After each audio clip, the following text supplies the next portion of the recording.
I've been an app driver for 3 years, and to this day, this was the most bizarre thing that has ever happened to me.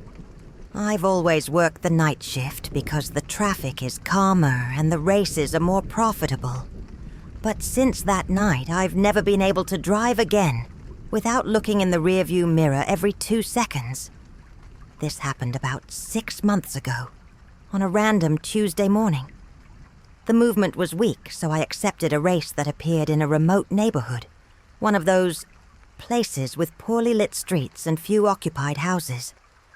The name on the application was just Mrs. Almeida, without a profile photo. When I arrived at the boarding point, I saw a lady standing on the sidewalk, wearing a light dress and a thin coat. She looked out of place there, like she had been waiting a long time. As soon as I stopped the car, she got in without saying a word, just sitting in the back seat with a slow movement. I politely asked if everything was okay and where she was going, but she just mumbled the destination address. The voice was weak, almost a whisper, and it made me uncomfortable. The atmosphere inside the car became strange, heavy. I've been driving at night for years and I've picked up all kinds of passengers. But this woman made me uneasy in a way that's hard to explain. In the rearview mirror, I saw that she was holding her hands in her lap, motionless, staring straight ahead. I didn't touch my cell phone, I didn't look out the window. Nothing.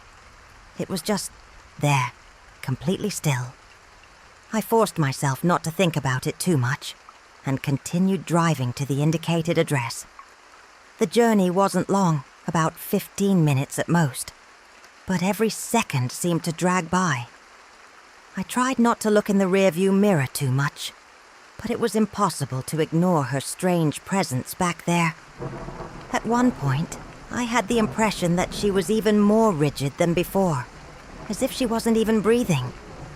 I turned on the radio to break the silence, but the station's hiss irritated me, and I ended up turning it off.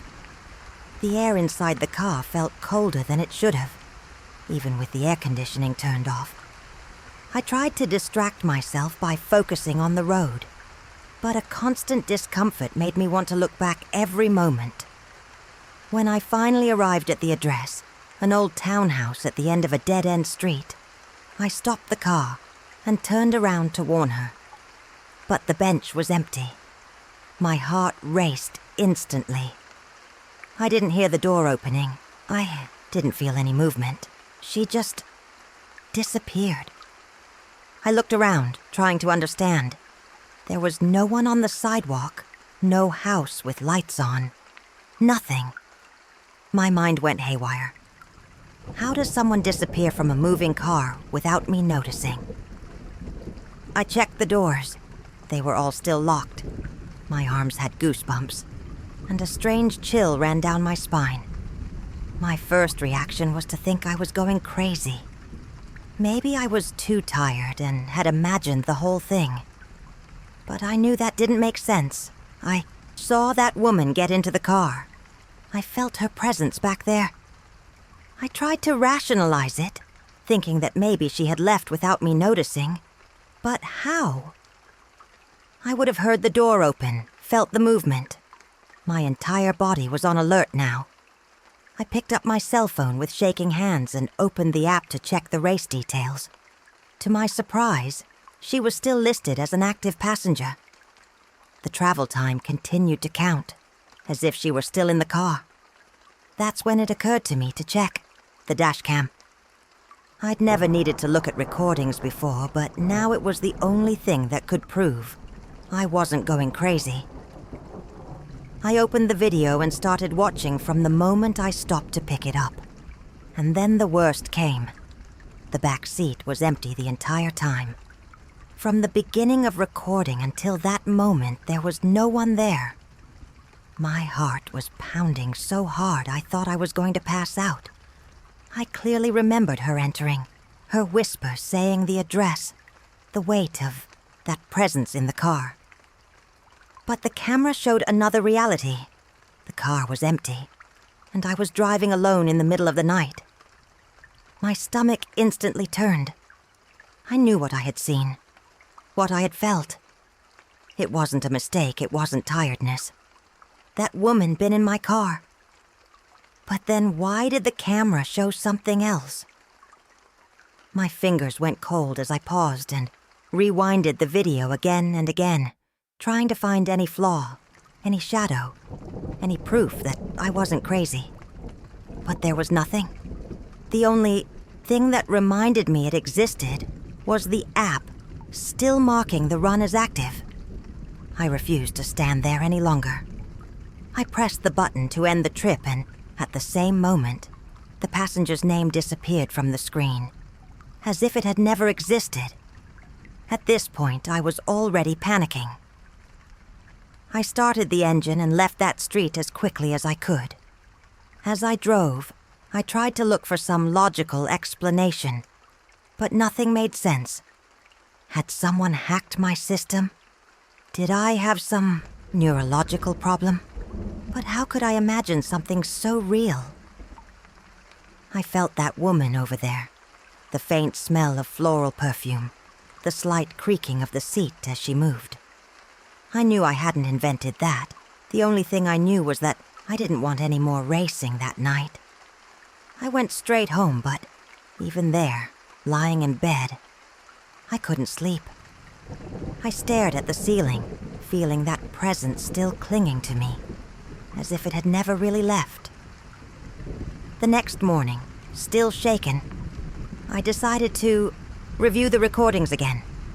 Perhaps with a cooler head, I would see something that had gone unnoticed in the morning. I took the notebook, passed the camera file, and started watching it frame by frame. My heart was already racing before I even clicked play. The road, the streetlights passing by, everything seemed normal. But then, at a specific moment, I noticed something that made me feel a sharp chill in my stomach. For a brief moment, the rearview mirror showed something that shouldn't be there. It was quick, almost imperceptible, but I saw it. A whitish figure, a silhouette in the back seat, for less than a second. As if it were there, but outside normal perception. I stopped the video and rewinded it several times, freezing the image at that moment. The more I looked, the more the feeling of terror came over me. The shape was human, but distorted, as if it were between the real and the non-existent. My mind tried to find a rational explanation, but my body knew the truth. I hadn't imagined anything. That woman was in my car, in some way that I will never be able to understand. That night I drove by with something that shouldn't have been there.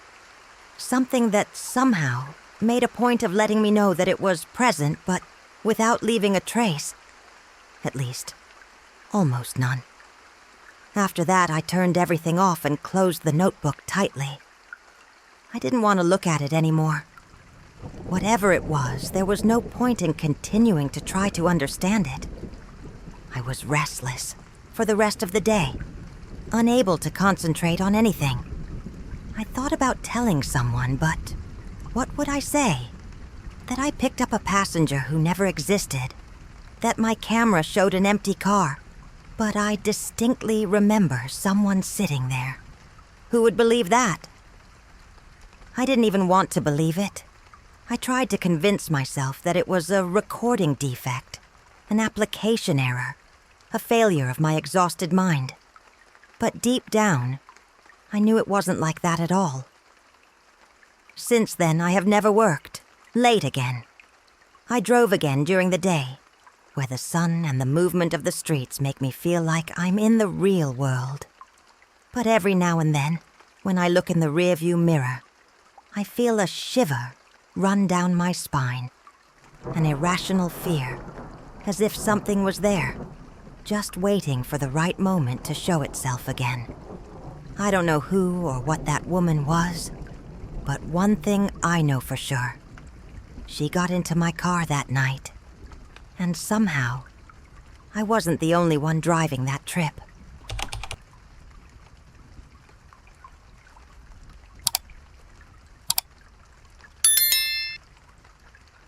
I've never been a fearful person. I spent years studying medicine, handling dead bodies, watching autopsies, and seeing things that would make most people faint. I've always known that death is part of the process, and I've never had a problem with it. But that night, alone in the morgue, something happened that completely destroyed that security. To this day, I can't talk about it without feeling a chill go up my spine. It was just another night shift, one of those monotonous ones. The chief, coroner, was at home, and my only job was to organize some reports and supervise the environment until the next morning. It was a calm routine, without surprises. At least, that's what I thought. It was already past 2 in the morning when I heard the first sound. A dry noise, something like a metallic click. I stopped typing and looked back, trying to locate where it was coming from. The morgue was completely silent except for the low hum of the refrigeration system. At first, I thought it was some structural noise, perhaps a pipe expanding with temperature. But then came the second sound. One touch, 3 spaced knocks, clearly coming from one of the refrigerated compartments where the bodies were stored. My body froze instantly. It was impossible. No one in there could be knocking. I sat there for a few seconds, trying to process what I had just heard. My brain searched for rational explanations. Perhaps a body had been stored incorrectly and was moving due to rigor mortis. Perhaps a mechanical problem with the structure was causing this sound. Anything was better than the alternative that kept popping into my mind. But then the knocks came again. 3 touches. Firm. Accurate. How if somebody was in there and wanted to get out? My heart started to race, and my throat went dry. Every instinct inside me screamed at me to get out of there. Pretend nothing happened. But something bigger, perhaps curiosity itself, made me get up and walk slowly towards the refrigerated compartments. I looked at the numbers on the drawers, trying to identify where the sound was coming from. It was Unit 19, in the right corner of the room. I hesitated for a second before grabbing the metal handle. The cold of the steel burned my fingers. I took a deep breath, trying to ignore the horrible feeling that something was very wrong. With a strong tug, I slid the stretcher out. The body was there. A middle-aged man, pale skin, eyes closed, covered up to his chest with a white sheet. He didn't move. There was no sign of life. My breathing was heavy, and my mind was trying desperately to find fault with the situation. But the truth was simple and terrifying. Someone knocked from that drawer, and now that someone was motionless, as if they had never moved. I stood there, feeling the cold sweat running down the back of my neck, waiting for something to happen. But the body remained exactly as it was. No movement, no sound. I tried to look for signs that maybe he was alive somehow, even though I knew that was impossible. I checked the plug attached to the side of the drawer. The man had been pronounced dead earlier in the evening, just hours before my shift began. Cause of death, fulminant heart attack. No indication of error in diagnosis. He was dead. So who knocked? My stomach turned at this question, but I tried to remain calm. There had to be some logical explanation for that.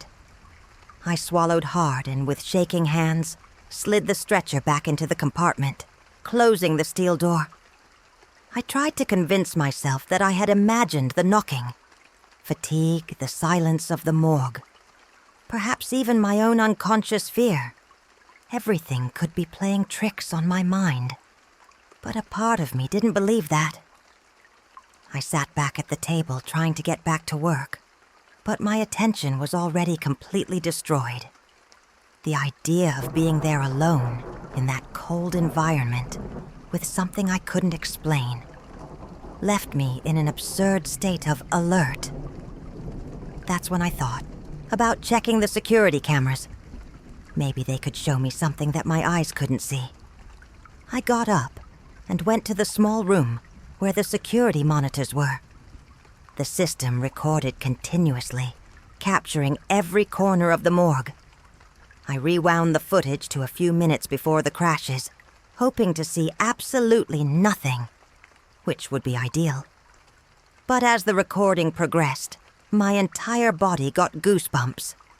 On the screen, I saw the row of compartments, exactly as they were at that moment. Everything seemed normal. But then, at the exact moment I heard the first sounds, something happened. The drawer 19 moved on its own. It wasn't an optical illusion. It wasn't a reflection. The metal door shook slightly, as if someone was pushing from inside. My chest felt tight. My breathing became short. I continued watching, almost without blinking. And then, just seconds before I got up from the table, I saw something that made my blood run cold. The body moved. It was subtle, but it was there. The sheet lifted slightly, as if the man's chest had expanded. Then his hand, which had previously been at his side, slipped a few centimeters off the stretcher. But the worst came later. The moment before I entered the room, everything stopped. The sheet returned to its place. The drawer remained motionless. When the recording showed me pulling the stretcher out and checking the body, it was exactly as I found it, completely inert, as if nothing had happened. How if knew that I was coming? I closed the recording immediately and walked away from the screen, feeling my entire body tingle. I wasn't imagining it. That happens. The drawer moving, the body moving, as if it had returned to immobility the moment I entered the room.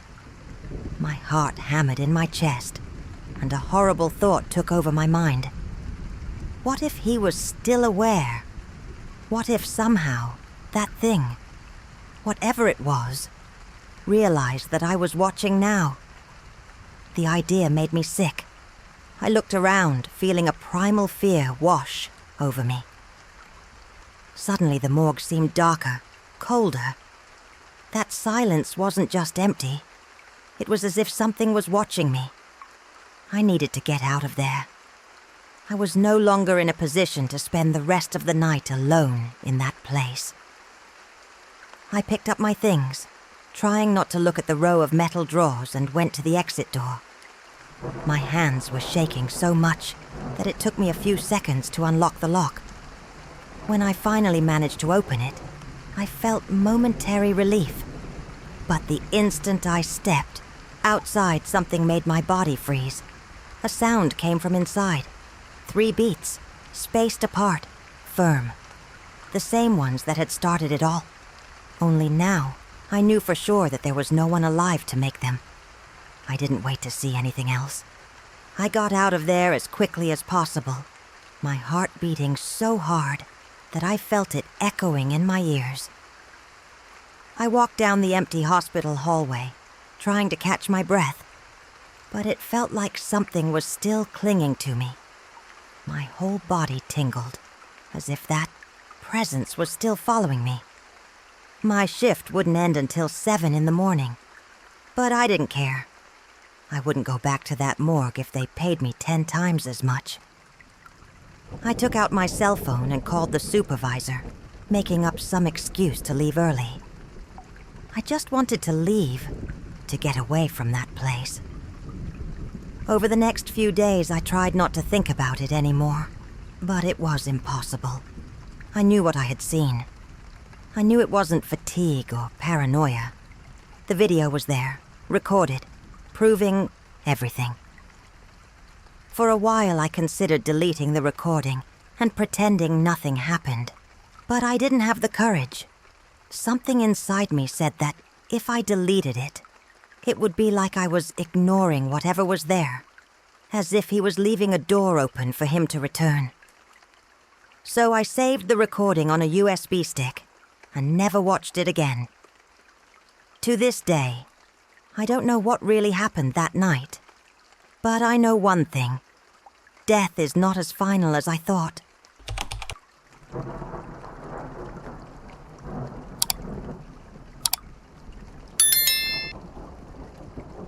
Being a truck driver never scared me. I've driven on deserted roads in the middle of the night. I've driven through storms where I could barely see a meter ahead. I've stopped at gas stations that looked like something out of a horror movie. I never paid attention to that. But what happened on that trip with my son still gives me goosebumps. I was taking a load to another city, and as it was a long journey, I decided to take Gabriel with me. He loved traveling in the truck and was always excited when he could join me. That night, however, he was different. At first, I thought it was just tiredness, but something about him made me worry. He was pale, quiet, and kept staring at the side mirror. "Are you okay, son?" I asked, keeping my eyes on the road. He took his time responding, as if he was trying to find the right words. Then he whispered, "There's someone behind." My body tensed instantly. I looked in the rearview mirror, but the road was empty. No cars behind. Nothing around. The cargo portion of the truck was closed and locked as usual. "Where?" I asked, trying to remain calm. He didn't respond right away, just pointed to the side mirror. I looked again, but didn't see anything. "There's someone back there, Dad. It's looking at us." I swallowed hard, trying to ignore the shiver that crept up the back of my neck. Children have fertile imaginations, right? Maybe the reflection of the lights on the road was playing tricks on his head. But then, I saw the way he was, breathing. Vast, superficial. His eyes were wide, as if he was holding back tears. This wasn't just in his head. Something had really scared my son. I accelerated a little, keeping my eyes on the side mirror. The road was dark, and the headlights only illuminated the asphalt ahead. But as I drove, an uneasy feeling began to grow inside me. It was as if something really was back there. Even without seeing anything, I felt a presence. After a few kilometers, I saw a gas station and decided to stop. I needed to calm Gabriel down and, to be honest, calm myself down. As soon as I turned off the engine, I turned to him. "Look, I'll go back and check, okay? There's no need to be scared." He didn't say anything, just nodded, still looking in the mirror. I took the flashlight and got out of the truck. The cold early morning air made me shiver, but it wasn't just the cold that bothered me. I walked to the back of the truck and unlocked the trunk door. With a quick movement, I pulled it open. The flashlight light illuminated the empty space. Nothing but the neatly stacked boxes and absolute silence. I breathed a sigh of relief. But that's when I heard the gas station attendant's voice behind me. "Is everything okay there, friend?" he asked, with a somewhat suspicious look. I turned to say yes, that my son had just been scared by something. But before I said anything, he frowned and pointed to the trunk door. "How strange. Whose hand is that?" My stomach instantly turned. I approached, slowly, better illuminating the metal surface of the rear door. And there it was, a clear handprint, drawn in the dust accumulated on the bodywork. It was not a light impression made by chance. It was a large hand, with long fingers, marked strongly, as if someone had "if" held there. The shape of the fingers seemed a little wrong. My mind was trying to find a logical explanation, but my body already knew something was very, very wrong. It wasn't there before, I was sure. When I picked up the truck from the carrier's yard, the doors were dirty but unmarked, and now, after kilometers of deserted road, appeared a single handprint, right in the middle of the door. I looked around, hoping to see someone nearby, but the station was practically empty. The gas station attendant was also silent for a few seconds before letting out a nervous laugh. "I guess your son wasn't so wrong, huh?" My blood ran cold instantly. I tried to laugh along, but my mouth was dry. I ran my hand over the back of my neck, trying to think of a response, but all I could do was turn back toward the truck door. I raised the flashlight and looked closer at the mark in the dust. The fingers were too long. The shape of the hand looked human, but something about it made me deeply uncomfortable, as if it shouldn't be there. I swallowed hard and ran my hand over the mark, trying to erase it, but the dust seemed to stick to the bodywork, as if it had been pressed inside. My heart hammered in my chest. Something or someone had touched that door while we were driving. Suddenly, a horrible feeling came over me, an irrational but undeniable certainty. If I opened that chest again now, I would see something I didn't want to see. I closed my eyes for a second, trying to calm my breathing. I had looked before, and there was nothing inside, but didn't he really have it? Did yet? Was it empty? I forced myself to step back and close the latch again, locking the door with more force than necessary. "If there was anything here, it's gone," I muttered, more to myself than to the gas station attendant. He just shook his head slowly, still looking at the handprint. I went back to the truck's cabin, trying to act normally so as not to scare Gabriel even more. But he didn't say anything.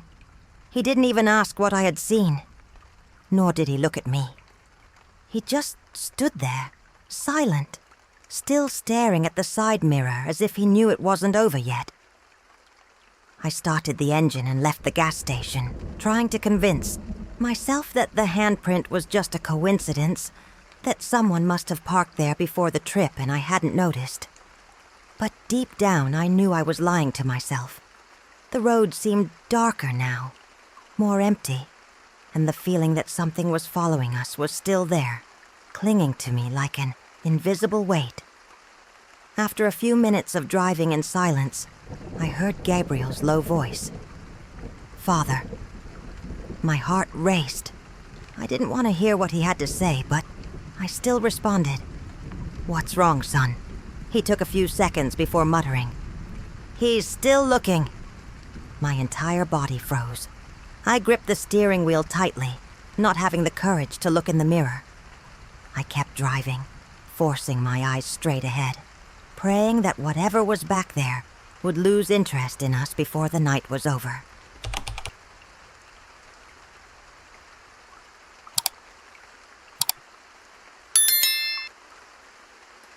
I've worked as a night security guard at a hospital, long enough to know that some things just don't make sense. I've always been a skeptic, the kind that you have to see to believe. But after what happened that night, I don't know what to believe anymore. It was a shift like any other. The hospital was silent, with only a few doctors and nurses on duty. My job was simple: move through the halls, make sure no one was where they shouldn't be, and keep everything under control until dawn. Around 2 in the morning, while I was finishing up a round near the maintenance wing, a guy came out of the materials warehouse. He wore the blue janitorial uniform, a dark cap, and carried a mop. He gave me a nod and smiled. "Working late, huh?" I laughed and replied something like, "Yeah, apparently you do too." He extended his hand to me, and without thinking much, I shook it. It was a firm grip, normal, nothing strange. "I'm Roberto. I'm starting today. First night here." I made some comment about the hospital being quiet in the early hours of the morning, and he agreed. We talked for about 30 seconds before he headed down the hallway, pushing the cleaning cart. I didn't think much about it. New people arrive and leave all the time, especially in the cleaning sector. But that night, after that handshake, I felt a strange shiver run up my arm. At the time, I thought it was all in my head. Maybe the air conditioning was too strong, or maybe I was just tired. I continued my rounds, normally, without thinking much about it. The rest of the night was peaceful, without incident. When it was 6 in the morning, I handed over the shift to the day's security guard and left. The next day, I arrived at work as usual and went straight to the monitoring room. Some employees were talking in the hallway, and that's when I heard something that made me stop in my tracks. The caretaker, Roberto. A shame, right? A nurse commented with a regretful tone.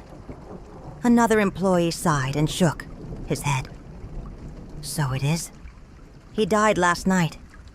Fulminant heart attack, poor thing. My body immediately stopped. I turned to them, feeling a lump tighten in my throat. What? I asked, trying to sound more confused than scared. Robert. I worked cleaning, you know. He was alone in the maintenance wing, and they spent the night trying to revive him, but they couldn't. My blood ran cold. The maintenance wing. The same place where I saw him, where I shook your hand. My mouth went dry, and my heart started racing. But when exactly did he die? I asked, feeling a shiver run up my spine. The nurse looked at the clock and replied without realizing the weight of the words. Ah, it was around 1 in the morning. My vision blurred for a second. 1 in the morning. But I found Roberto after from that. I spoke to him. I shook his hand. I tried to find some logical explanation, anything that made sense.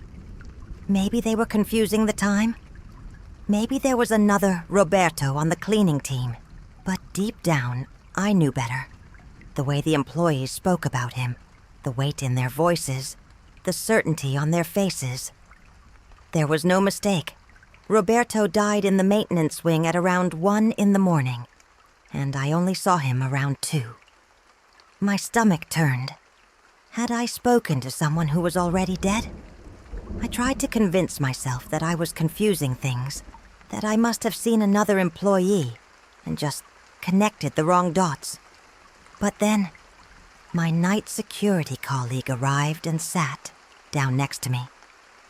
He looked more tired than usual, rubbing his face before letting out a long sigh.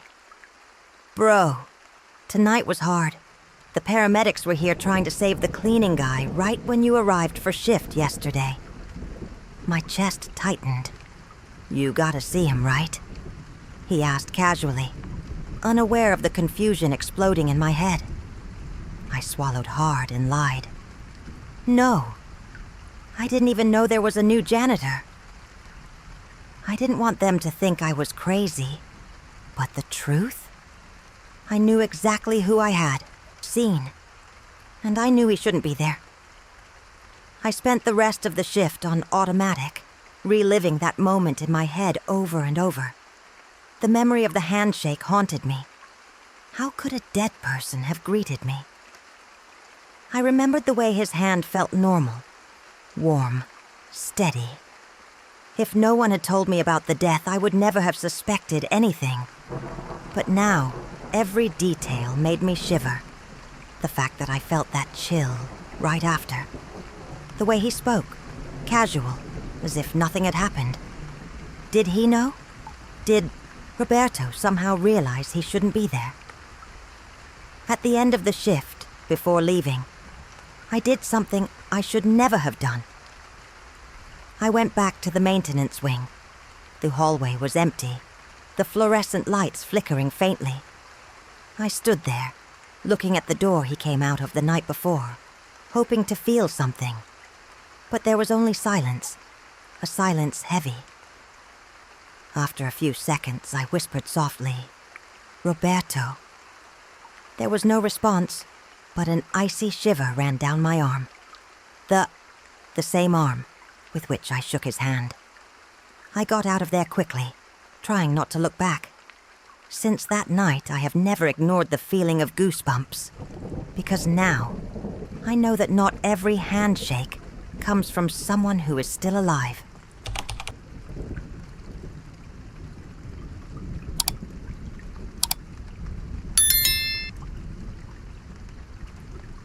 I always knew that life as a police officer would have strange moments, but I never thought that my first year on the force would make me question reality itself.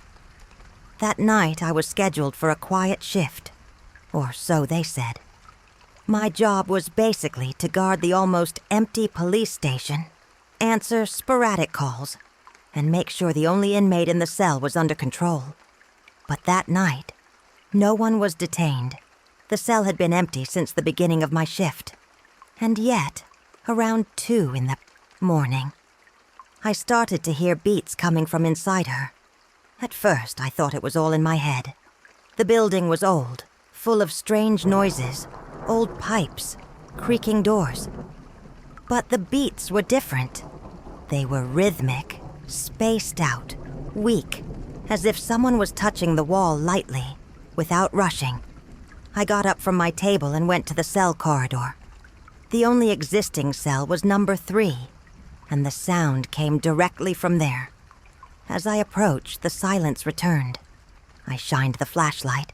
Between the iron bars, and as expected, there was no one inside. Even so, I felt a shiver running up my back, because at that moment, I had the distinct feeling that someone was looking at me. I stood there for a few seconds, listening only to silence and the low hum of the fluorescent lamp. My heart was racing, but I tried to convince myself it was just paranoia. Maybe it was the wind, some vibration in the structure of the building. Something logical. I returned to my desk, but the uncomfortable feeling remained, as if someone was still there, in the empty cell, watching. I tried to ignore and distract myself with the old reports that were in front of me. Then I accidentally stumbled upon an old file that seemed out of place. The cover was yellowed with age, almost falling apart. Curious, I opened it and started reading. It was the record of a detainee called Daniel Marquez, imprisoned there for more than 20 years. The reason for the arrest was vague. Something about a bar fight. Nothing much. But what made me swallow hard was the last note in the file. Deceased inside cell 3. Cause undetermined. A shiver ran through my body. The same cell where I had just heard the banging. I continued reading and realized there was something strange about the report. There were no details about the death, just a brief, almost illegible handwritten comment. "Keep knocking, don't open the door." My mouth went dry. Keeps knocking? What did that mean? My instinct told me to close that file and forget that I had read it, but I couldn't. I took out my cell phone to take a photo of the document, but before I could press the button, the beats came back. 3 slow rings, coming from cell 3. This time, it wasn't a vague or distant noise.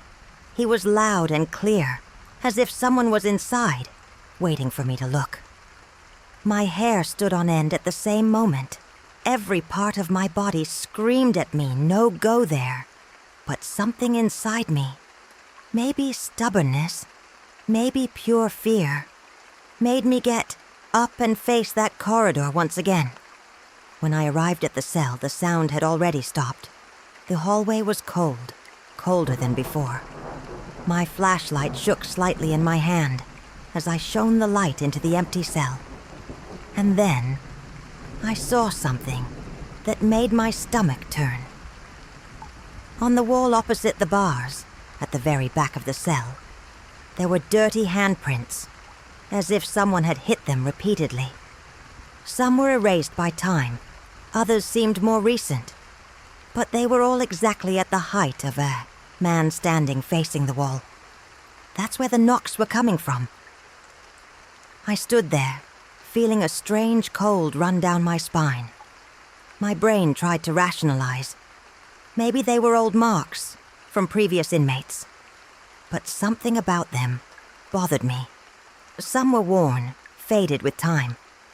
But others seemed recent, as if someone had pressed their hands against the wall a few minutes ago. My heart raced. I swallowed hard and took a step back, trying to control my breathing. That's when I smelled a strange smell in the air, a faint but unmistakable smell. Tobacco. My blood ran cold. I didn't smoke. None of the other officers who were on shift before me smoked. And that smell, it seemed old, permeated in the air as if it were there a long time ago. I tried to ignore it and turned to leave the hallway, but before I could take a step, I heard something else. One breath. Low, slow, coming from inside the empty cell. My body froze instantly. It wasn't a distant noise, nor something I could ignore. It was a deep breath, as if someone was inside, very close to the wall, waiting.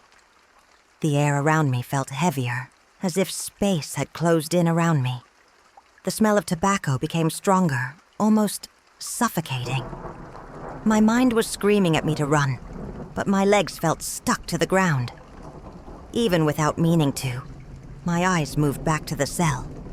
And that's when I saw it. The handprints had changed position.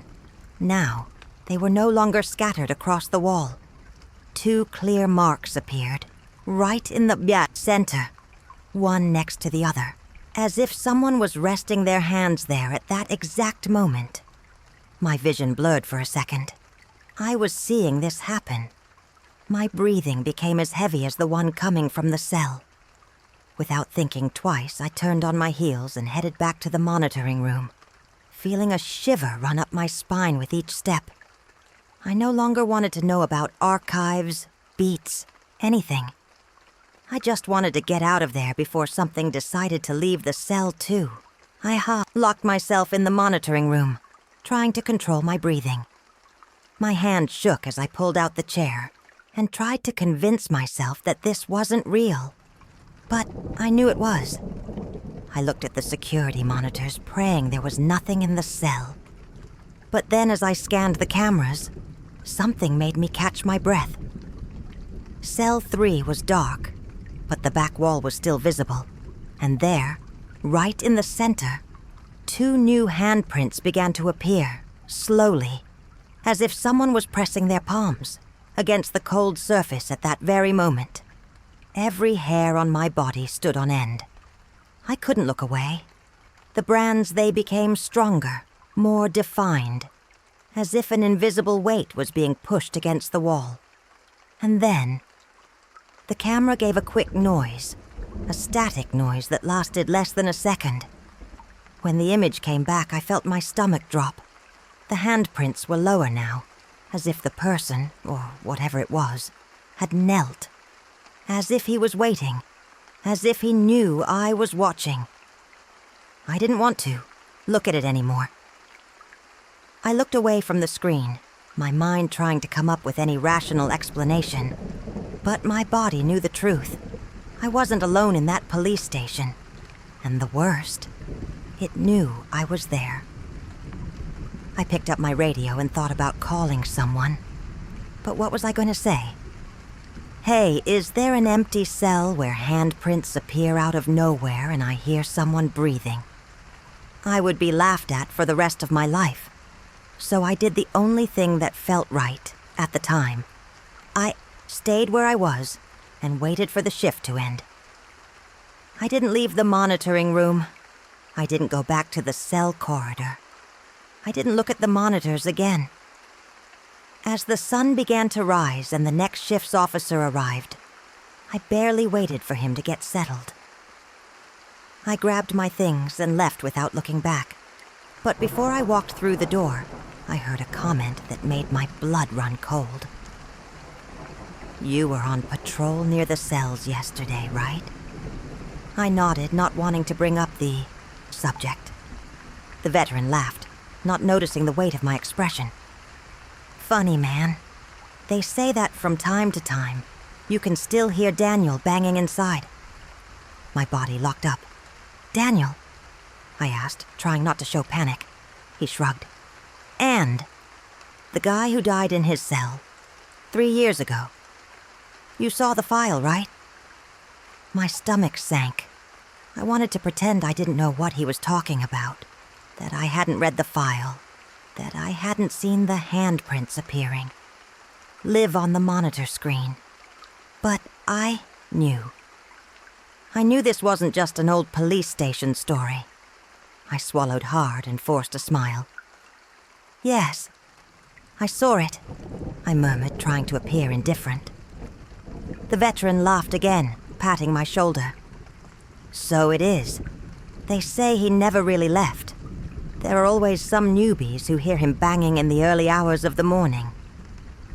I gave a quick wave and left the station before my expression gave me away. When I got home, I locked the door and tried to sleep.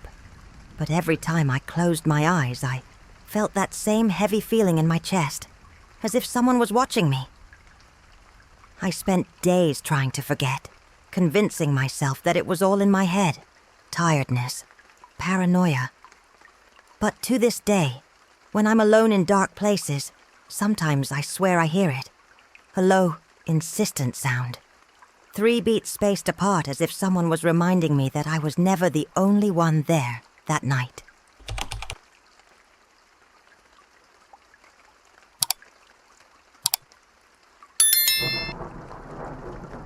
I've been working at the front desk of a small hotel for a few years, and I can say I've seen it all. Strange people, drunk guests, confusion with reservations. But absolutely nothing prepared me for what happened that night. It was almost 2 a.m. when a man arrived to check in. He looked like an executive. Well-pressed suit, discreet suitcase, tired but polite look. The typical business traveler. He smiled, handed over the credit card, and signed the papers without rushing. Everything normal. I gave him the key to the room 304, and he went up in the elevator without saying anything else. I didn't think about it anymore. A few hours later, around 4:30, another guest arrived. The hotel was almost empty, so I was surprised when he asked for a room. I checked the system and saw that the 304 was still available. I was confused. Hadn't the executive already gotten this key? I looked at the check-in list, but there was no record of the man I saw earlier. No name, no payment, nothing. As if he had never been there. My stomach turned. I tried to convince myself that I had made a mistake, that maybe I was tired and had mixed up the room numbers. So, not knowing what to do, I handed the key to the new guest. After the second guest came up, I became restless. What do you mean the first man wasn't registered? I clearly remembered checking him in. He handed over the card, signed the papers, or signed. Suddenly I realized I couldn't remember printing a receipt, nor scanning the receipt. But that didn't make sense. I wee him taking the key. I spoke to him. My fingers shook as I opened the system and checked again, looking for any trace of the reservation. Nothing. No charges, no similar name. The room 304 really was free. But if he was free, who went up that first time? My heart was already racing when the reception phone rang. It was from the cleaning team, and the maid's voice was a little hesitant. There's a suitcase here in 304, she said. My stomach sank. The guest hasn't arrived yet? I asked, confused. Yes, it has arrived. It is here. But that suitcase isn't his. It was in the corner of the room when he came in. My entire body shivered. The first man's suitcase. The one the system said was never here. I remained silent for a few seconds, trying to find some explanation. But there wasn't. Whatever was going on here, it didn't make sense. My throat dried up. How was the suitcase still there if, officially, that man never checked in? And worse, if he was never there, where did he go? I got up from the chair and went to the elevator, my heart hammering in my chest. As I walked up, I tried to convince myself that it was just a clerical error, that I had somehow forgotten to record his check-in. But deep down, I knew that wasn't true. As soon as I reached the 3rd floor, I saw the maid standing at the door, 304, holding the radio with shaking hands. "You need to see this," she said, eyes wide. I entered the room, and for a second, everything seemed normal. The second guest had already left his things on the bed, but in the corner of the room, next to the armchair, was his suitcase. A black leather suitcase, without labels, without identification. The maid swallowed hard and pointed at her. I opened it to see if there was a name inside. He began, but hesitated. I gestured for him to continue. "Was there something inside?" I asked. She nodded slowly and turned the suitcase slightly for me to see. My stomach instantly turned. Inside, folded with frightening precision, was a black suit, the same suit the first man wore. My body instantly became cold. It was impossible. How could the first guest's suitcase be there if he was never registered? And worse, where was he now? My mind tried to find a logical explanation, but nothing made sense. The maid looked at me, waiting for me to say something, but I just didn't know what to think. I picked up the suit carefully. The fabric was impeccable, as if it had been ironed just a few minutes ago. There was no dust, no storage smell, as if it were still being used. A shiver ran up my spine. I left the suit back in the suitcase and walked away. "What do we do?" she asked, her voice low, as if afraid of the answer. I didn't know. I wanted to call management, get someone, but what would I say? That a man checked in, disappeared without a trace, and somehow his suitcase was still in the room? Who would believe that? In the end, we decided to leave the suitcase there and wait to see if anyone came to pick it up. But no one came. The second guest slept in the room normally, without understanding anything wrong.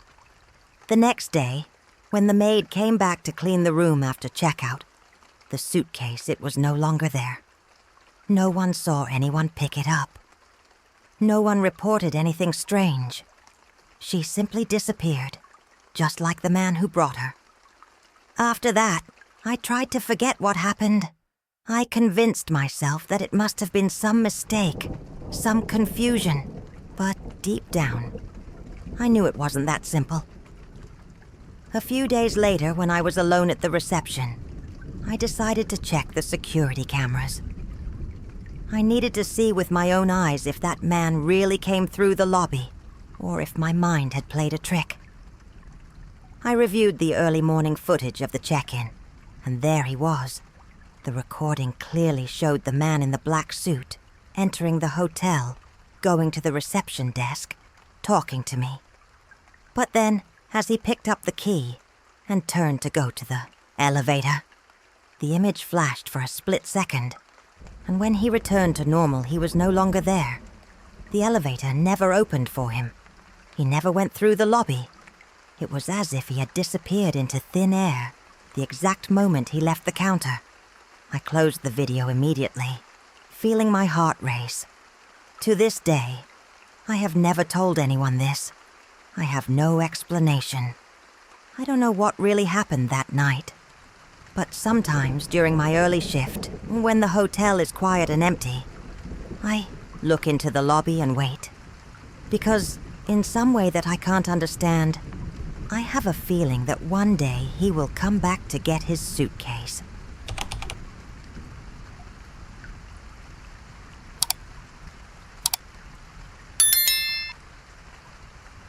When my girlfriend and I found that apartment, it seemed like a find. The price was great, the location was good, and the place was already semi-furnished. The only odd detail was a small storage room at the end of the hallway. The owner casually mentioned that the key had been lost, and that there were still some things belonging to the previous tenant inside. "Nothing important," he said, assuring that one day he would sort it out. We didn't give much thought. After all, the apartment was great, and a little locked room didn't seem like a big deal. But that was before we hear the noises. In our first week, everything went well. But then one night, around 3 a.m, I woke up to a strange sound. At first, I thought it was just some noise from the old building. But as I woke up, I realized it was a sound coming from the locked room. Something light, scratching the inside of the door, like fingernails slowly passing through wood. My chest immediately tightened. I held my breath and tried to convince myself it was just a mouse, maybe a creaking pipe. But then the sound suddenly stopped, and in the absolute silence, a strong smell filled the hallway. It was perfume, men's perfume. I lay completely still on the bed, trying to understand what was happening. The smell was intense, too strong to be just an old remnant of someone who lived there before. It was fresh, as if someone had just put on perfume on the other side of that door. My girlfriend moved next to me, still asleep, but I couldn't sleep any longer. The silence was now absolute, and that bothered me even more than the scratching. I stared at the ceiling for a while, with that uncomfortable feeling that someone was there. The next morning I tried to act normal, but that locked door seemed to catch my attention all the time. When my girlfriend left for work, I decided to try to open her up somehow. I used a clamp, tried to pry the handle. I even thought about kicking it in, but nothing worked. It was as if the lock was stuck on purpose. The strangest thing? The more I tried, the more the perfume smell seemed to intensify. I gave up and walked away, feeling a strange feeling in my stomach. That night we talked about calling the owner to sort it out. But before we took any action, the scratches returned. This time my girlfriend heard it too. I woke up to her poking me, her eyes wide. "Do you hear that?" I swallowed and nodded. The sound was more insistent now, as if something was impatient inside. Little scratches, then a pause, and then louder, as if something was trying to come out. We looked at each other, not knowing what to do. The entire apartment was dark, and the only light came from the crack beneath the locked door. That's when we realized the scent of perfume did not come gradually. He just showed up. 1 second the air was normal. The next the entire room was filled with a strong, almost suffocating smell. It wasn't natural. I couldn't ignore it any longer. I got up determined to do something. I grabbed a knife from the kitchen and went to the door. "Whatever it is, it's over," I muttered, not having the courage to speak louder. My girlfriend came behind me, holding her cell phone with the flashlight on. I stood there, my sweaty hand on the doorknob, ready to force entry once and for all. But when I touched the lock, she spun on her own. The latch made a click down, and the door opened ajar on its own, creaking slowly. My girlfriend let out a shaky breath, and my chest felt heavy. Something on the other side wanted us to enter. For a moment we stood still, just breathing deeply. The door was ajar, and on the other side, there was just darkness. The cell phone's flashlight gave enough light for us to see that the room was small. Barely a person could fit inside. But even so, the smell of the perfume was stronger than ever. My hand shook as I gently pushed the door open. The silence was absolute. And then, as the light filled the space, my heart stopped. There was nothing there. Nothing but a single chair, positioned right in the center of the room, facing the wall. My girlfriend held my arm tightly. Why is this chair like this? I had no idea. My chest felt tight, and everything inside me screamed for, "Don't touch that chair." The scent of perfume seemed even thicker now, almost suffocating. The air inside was colder than in the rest of the apartment, as if the little room was trapped in another time, in another atmosphere. I took a step forward, shining the light on the floor, and saw strange marks around the chair, as if someone had been sitting there for a long time. A shiver ran up my spine. If the door was locked, who put that chair there? And why? My throat was dry. That didn't make sense. If no one had been in there for years, why did the room feel lived in, as if someone had been there until recently? My girlfriend stepped back, tugging at my shirt. "Let's get out of here," she whispered, her voice shaking. I wanted to agree. I wanted to just close that door and forget it ever happened. But then, I noticed something that made my stomach turn. The dust on the floor was stained. Fine lines, scratches scattered around the chair, coming and going from the wall. As if someone, or something, I had spent a lot of time there, struggling. At that moment, I felt a sudden cold run down the back of my neck, as if something was behind me. My breathing became heavy, and a strong shiver ran up my arms. I didn't think twice. I grabbed my girlfriend by the wrist and pulled her out of the little room, slamming the door hard. The exact moment we closed it, the perfume smell disappeared. So, all at once, as if it had never existed, we stood there, panting, staring at that door. And then, in the silence of the apartment, we heard it. A single sound, low, drawn out, as if someone was turning the chair back towards the door. I had never felt scared like this before. Not a rational fear of something you can face, but a primal fear, as if my entire body knew I shouldn't be there. I held my girlfriend by the hand, and without saying a word, we went straight to the bedroom. I locked the door and we sat on the bed, trying to process what had just happened. Neither of us wanted to talk about it.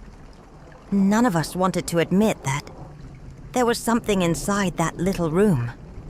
But deep down, we knew. We stayed up the rest of the night, waiting, hoping nothing else would happen. The next morning, we called the owner and said we needed to leave. We didn't give explanations. We didn't ask questions. Just we left. We never knew who the previous tenant was, nor why that room was locked for so long.